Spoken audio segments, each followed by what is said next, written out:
Everyone, how's it going? Out for a nice little walk today. It's a beautiful spring day here. Yeah, so I'm starting to feel like spring here in New Hampshire. And today I just want to talk about a little bit of a insight that or something my client said to me this morning as we were checking call and talking about his week and just checking to see how things are going. I was doing pretty good on my food this week, but stress was really high. Had some things going on at work that was just causing a lot of stress. So many of us struggle with. Right? Everyone has things happen at work and life and whatnot. It causes stress. And for many people, humans in general, actually, when they're stressed, they try to find some form of comfort to try and relieve that stress. And for many people, that comfort can be found in food, right? Something like having a stressful day, coming home, sitting down with a big bowl of ice cream and eating some ice cream, right? It makes you feel good. Takes your mind off of that stressful situation and relieves some of that stress. Now, I'm not saying that it's terrible to find comfort in food, because I think food is much more than just fuel. There's a lot of emotions attached to food, and that's fine.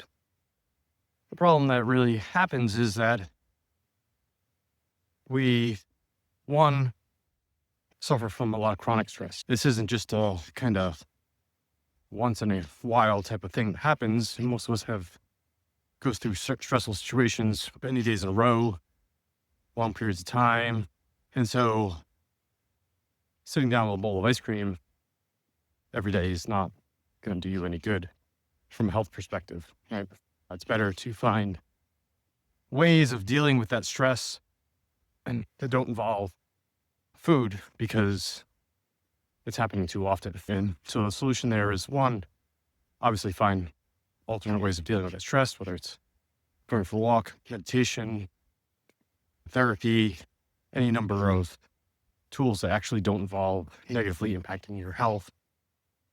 But then also trying to correct for the chronic stress situation, trying to make sure that you're not stressed day after day, week after week, month after month, right? Because that's not only, regardless of eating a bowl of ice cream every night, the chronic stress in your body is not going to be good for you either way. But that's a different topic. What my client said to me today was like, I had a kind of stressful week. We had a lot of things going on at work. Some things were not going so well. And I was stressed, and I knew I was going to turn to food for stress. And so I stress ate an apple. I was like, you stress ate an apple? He's like, yeah, I stress ate an apple. And I was like, that's a win. So this is something that we've worked on in the past with him, this particular client, turning to food for stressful situations has been an issue. So it's something we've addressed and talked about and strategized, etc.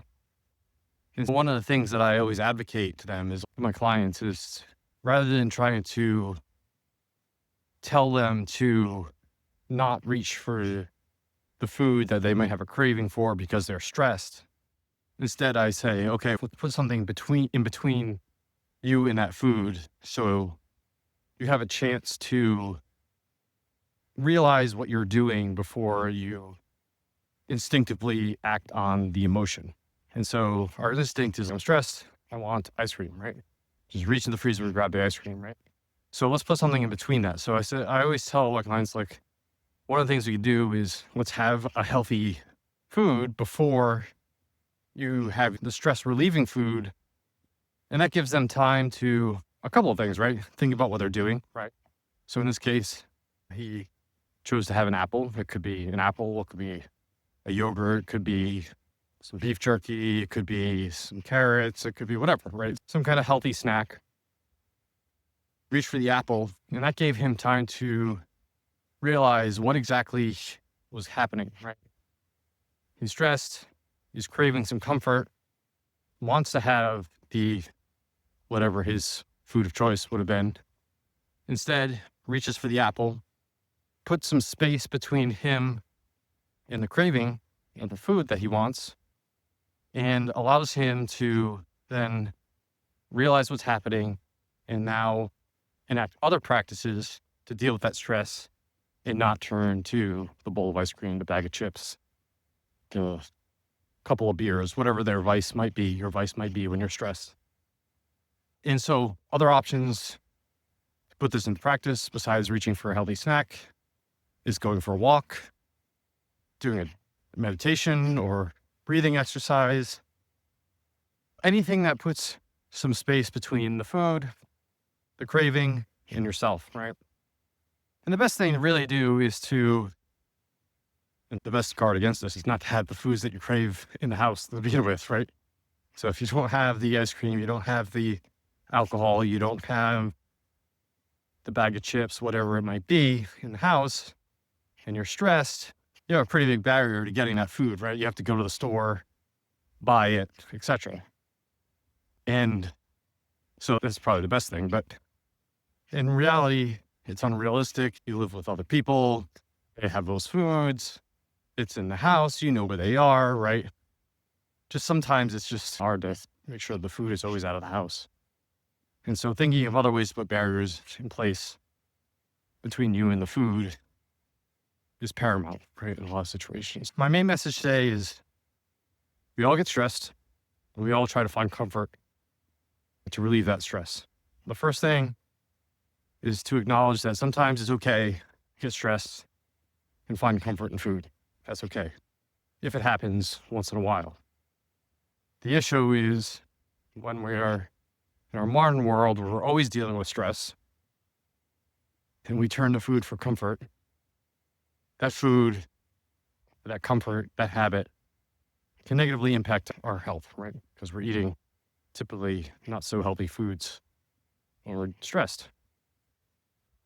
So what we want to do instead is put a barrier between, well, the first thing we want to do is remove the chronic stress, right? Like you have to address that chronic stress and make sure that you can somehow alleviate that. So you remove the day after day stress, right? That might be a longer term solution. So in the meantime, the best thing to do is to put some space between you and the food, right? And that could be having a healthy snack. It could be going for a walk. It could be doing breathing exercise. It could be meditation. It could be do some other type of physical activity. It could be reading a book. So in this case, my client said, I'm going to grab a healthy snack, grabs an apple. That gives you time to, one, realize if you're actually hungry. Two, realize that, okay, I am stressed and I'm looking for food. I need to turn to a different stress relieving strategy here before I reach for the food. And that prevents you then from stress eating. That's my message. That's my tip for the day, my tactic for you. It's worked fantastically well for a number of my clients, including this client in this scenario. If you have any other thoughts and questions on how to deal with these situations and how to deal with your own stress eating, please leave them below. If you're looking for one-on-one help like I'm providing to this client, more targeted support, I do have a couple of one-on-one coaching spots open. So you can go to my website at rjbhelp.coach, click on schedule discovery call button for on the homepage, fill out that form, and I'll get back to you and we can chat a little bit more about coaching. But if you want to keep up with all the content I'm putting out, these free resources, these videos, other stuff, best way to do that is to sign up for the newsletter. And you sign up for the newsletter at rjbhelp.coach. Click the newsletter link at the top, enter your email address, and you'll be on the newsletter. And I'll email you all my content. So I hope everyone has a great week, and I'll talk to you all next week.